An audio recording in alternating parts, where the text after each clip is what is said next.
ప్రభుత్వం వరుస ఎన్నికలకు పోవాలని నిర్ణయించుకుంది. ఈ మేరకు సాగునీటి సంఘాలు, పంచాయతీరాజ్, స్థానిక సంస్థల ఎన్నికలు నిర్వహించేందుకు ఒక క్రమం సిద్ధం చేసుకుంది.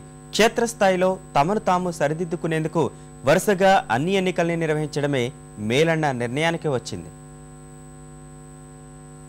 ఏప్రిల్ నుంచి రాష్ట్రంలో ఎన్నికల వేడి గ్రామ స్థాయిలో ప్రస్ఫుటం కానుంది.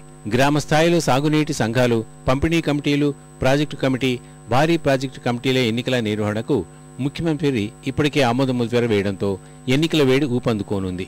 ఫిబ్రవరిలో సహకార ఎన్నికల ప్రక్రియ మొత్తం పూర్తి కానుండటంతో ఏప్రిల్లో సాగునీటి సంఘాలకు ఎన్నికలు నిర్వహించే యోచనలో ఉంది.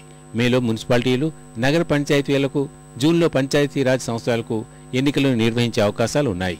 ఈ ఎన్నికల నిర్వహణ వల్ల పార్టీ ఫిరాయింపులు వంటి అంశాలు స్పష్టం కావడంతో పాటు ఎవరు ఏ పార్టీలో ఉన్నారన్న అంశం తేటతెల్లమవుతుందని ప్రభుత్వం భావిస్తోంది.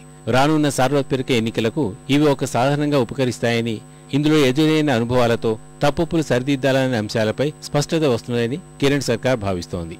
అవసరమైతే ఈ ఎన్నికల్లో మరింత చురుగ్గా వ్యవహరించేందుకు పార్టీ శ్రేణులకు నామినేటెడ్ పదవుల నియామకాలు ఒక ఆయుధంగా వాడాలన్నది ముఖ్యమంత్రి ఉద్దేశంగా ఉందని అంతరంగికులు చెబుతున్నారు.